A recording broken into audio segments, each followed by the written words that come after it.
Someone is at the door. Darn it. Can you let me open it Yeah, for a second?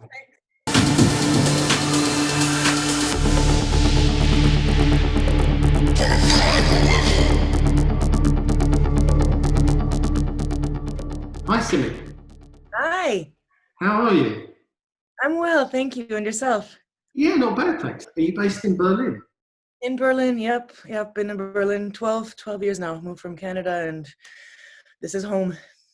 How does it compare? Because your home, you came from Toronto, was it? I was born in Bucharest, but we left, my parents ran away from Ceausescu, from communism, when I was about 3.5. Yeah. And then my brother was born in Toronto. So I am Romanian by blood, but I identify as a Canadian because that's where I grew up. Let's say, like, my heart is split in two: Canada, Romania, and now a little piece of it is in Berlin because that's where family Yeah. is. Why do you think so many people find Berlin interesting creatively and seem to be inspired? It's free. It's Yeah. a free place where people don't judge. They don't seem to be as judgy as in other places. Yeah. I mean, for example, if you walk out of a club in Toronto at 7 o'clock in the morning and a mom with a kid sees you, she's going to look at you like you're a degenerate. Here, it's just normal. It's like, okay, those people went out to party. They're going to go home, sleep, and continue with their lives. It's love. People just have love, have a Yeah. lot of love for each other, love for music, and it's also a huge party scene. Like, let's not pretend that people don't come here necessarily for inspiration, but we have 20,000 tourists every single weekend in the summer. We're not coming here to be inspired. They're coming here to party. How have you been coping in the lockdown? How has it changed your sort of morning to night? You got like a routine? Well, we've got a routine because we have a 5-year-old. So our day Yeah. starts, we do what we do. She goes off to kindergarten. I can get my work done. So Yeah. my already short days have now been cut down from like working 5 hours a day to maybe like getting several emails done. Studio time has been kind of replaced with cartoons and books and reading and bike riding. Yeah. But again, I love every minute of it. There was a part of me before I felt quite guilty as a mom. Like, okay, she's going to school for like those 5-6 hours a day. And sometimes I miss like those important moments. And now I get to have all of that with her. So I try to go for it as much as possible. Obviously, I can't sit around and make a track because she's going to just blah, blah, blah on everything I'm doing. But yeah, if I'm mixing or something, she's always here in the room in low volume. She has fun. She knows what I do. And if you ask her, like, what does mommy do for a living? She'll say, like, that's her answer. Yeah, So yeah. we have fun with it.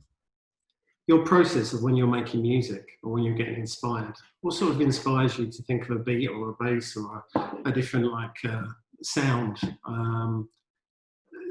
Where does the inspiration come from? Does it come from music tastes of growing up? Yes and no. I've incorporated a lot. I've made so many tracks, like incorporating like tiny bits of Metallica or tiny bits of Nirvana, or using like a bass line from like Dead Prez or Mobb Deep or something, only little bits, because I don't want to get in trouble with the labels. But yeah, so I take inspiration from that, and also I've always been like a heavy sample based person. I mean, I'm not gonna say I'm totally great producer because I'm still learning. Like, by definition, I'm a DJ who likes to produce, not a producer who DJs, if that makes sense. Yeah, it does.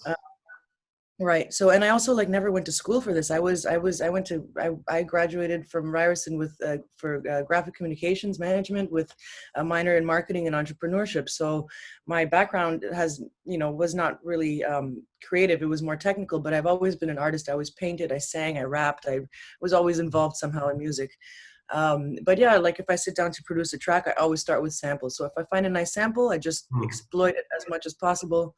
And as long as you have a good hook and a rolling deep bass line, it's gonna get those people moving in the clubs.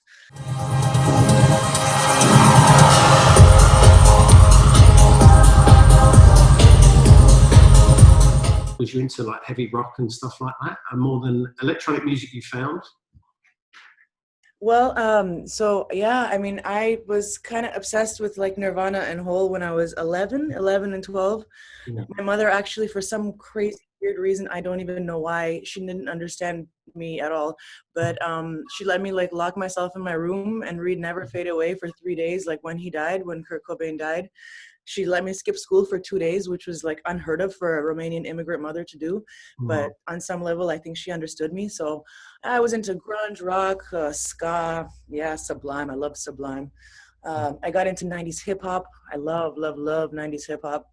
And then I discovered the Prodigy, I think when I was like 11 in Romania. I bought a CD on the side of the street, and that was it. That was like my intro to electronic music. Do you remember which Prodigy album it was?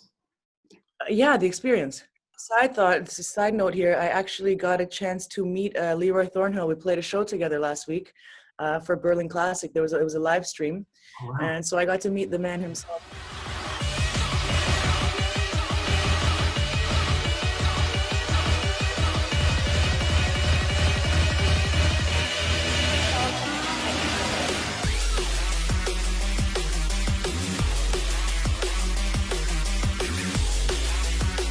I have so much respect for them.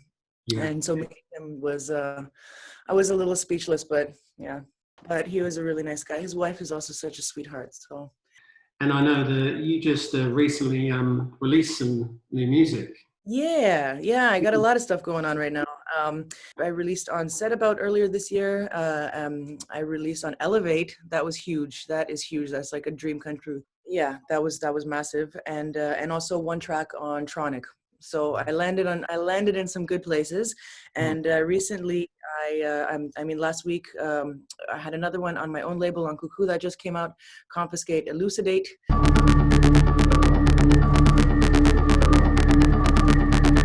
Yeah, more stuff coming through the pipeline. Your label, is it Japanese for apple? Yes, pronounced in Japanese is pronounced Kuukou. Kuukou. I don't think I can even say it properly. Kuukou. And I just discovered this name because I was walking around the airport in Japan, in Tokyo, and I kept hearing it on the intercom. Kuukou, Kuukou, and I was like, that is such a cute word. What is that word? And then I saw it written everywhere too. I was like, this is really cute. I have to use this somewhere. And then I don't know. I put it like in the library, and I have a long list actually in my computer of like track names, potential track names. And then it wasn't until after I had Isabella, I produced a lot of music, like while I was pregnant with my kid, because I couldn't go on tour. I had gained so much weight. I had low energy. Nothing was happening. So I made a lot of music. And at the suggestion of some people I respect, I decided, instead of like putting it out as an album, I decided to chop it up into EPs and create this label and kind of just feed it one by one through the machine. So that's how we started with Techno Monkey. Techno Monkey is Paul, and Ninja Princess is Isabella. Yeah. And we're coming up on 4 years now. So in June it's going to be 4 years of Kuukou, and actually we're working on a really exciting remix. Maybe should I even say this right now? I don't know. It's not really out there in the world yet, but we're working on a remix EP with some pretty good artists, like some nice artists, for end of the year. Techno Monkey remixed.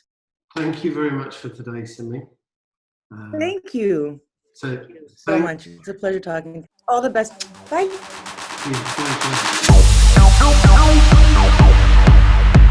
Yeah, bye.